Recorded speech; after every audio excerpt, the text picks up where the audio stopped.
Addressing journalists at the Cabinet Room on the outcome of this year's tour, the President, His Excellency Adama Barrow, sounded upbeat and optimistic.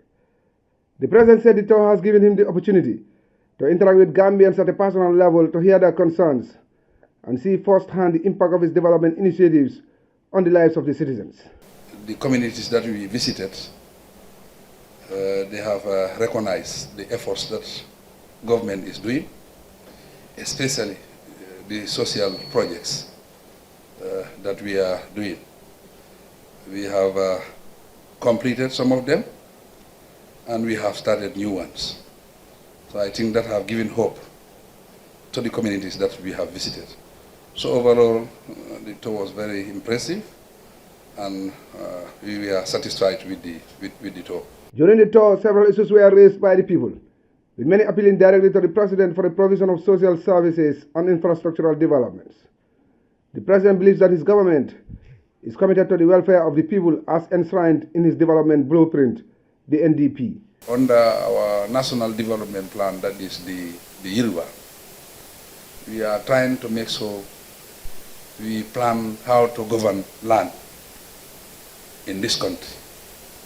But in governing that land, what we want to do is to audit the land, to make sure all lands are recorded and digitalized. This is what we are thinking of.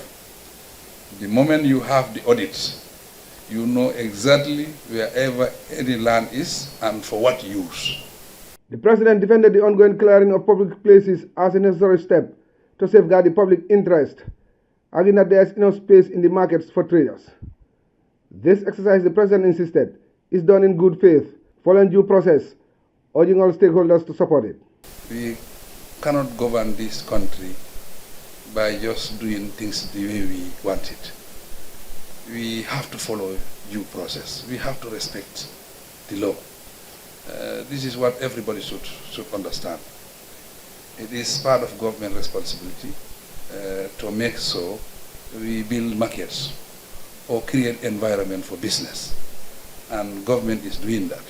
I have talked to senior government officials so that we will look at the women market at Brusubi, because the market is built basically for women. And we have to look at that market. I'll be visiting that market myself personally. Responding to a question on the proposed tax hikes, the President described these as modest, adding that such tax increases are designed to raise revenue for development purposes and would not be felt by the taxpayers. Every year we expect budget support of about 3 billion. And non-tax revenue we collect about 5 billion. Well, when I sat down with the finance minister, I told him I think we have to look at this non-tax revenue. When I say non-tax revenue, when you register in your property at the Ministry of Justice, it's not all the time that you go register a property. Maybe in lifetime it's once. You go pay 500. If you say pay 1,000, you are contributing to our national development. These are not taxes that you pay all the time, because maybe you might go to court once in your life, or you might not even go to court. But generally what we collect, the assessment is 5 billion. If our partners are giving us 3 billion, and we increase this, we collect 10 billion, we might not need our partners. The President finally affirmed his resolve to fulfill all the promises made during the tour and outlined a number of initiatives that have already been completed in the areas of agriculture, water, electricity, road infrastructure, and governance. He also thanked all the stakeholders for making the tour a success, urging the media to play a more proactive and positive role in the national development process.